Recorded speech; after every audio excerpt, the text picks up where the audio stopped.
The 36 Lessons of Vivec Sermon 22.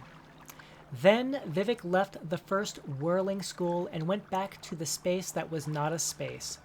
From the provisional house, he looked into the middle world to find the second monster, which was called the Treasure Wood Sword. Within years of the pomegranate banquet, it had become a lessening tune to the lower Velothi houses. They preached of its power.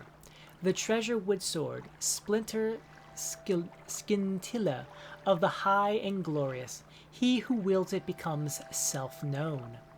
The warrior poet appeared as a visitation in the ancestor alcove of House Mora, whose rose-worn prince of garlands was a hero against the northern demons. Vivec congregated with the bones. He said, "A scavenger cannot acquire a silk sash and expect to discover the greater systems of its predecessor. Perfect happiness is embraced only by the weeping. Give me back, and do so freely, what is barren of my marriage, and I will not erase you from the thought realm of God. Your line has a notable enchantress that my sister Ayem is fond of, and from her murky wisdom alone do I consent to ask." A bone walker emerged from a wall. It had 3 precious stones set in its lower jaw, a magical practice of old. One was opal, the color of opal. The bone walker bowed to the prince of the middle air and said, "The treasure wood sword will not leave our house. Bargains were made with the Black Hand's Mephala, the greater shade."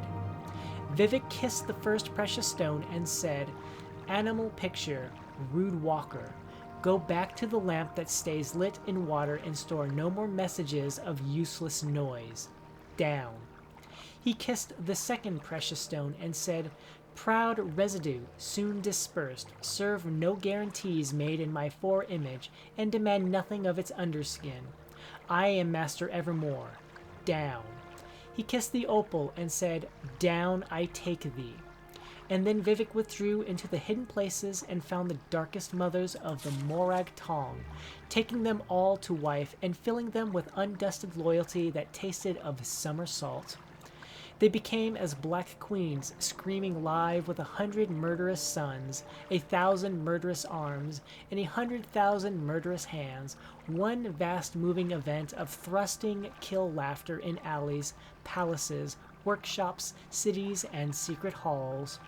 Their movements among the holdings of the Ra'athim were as rippled endings, heaving between times, with all fates leading to swallowed knives, murder as moaning, God's holy rape, erasure of wet death.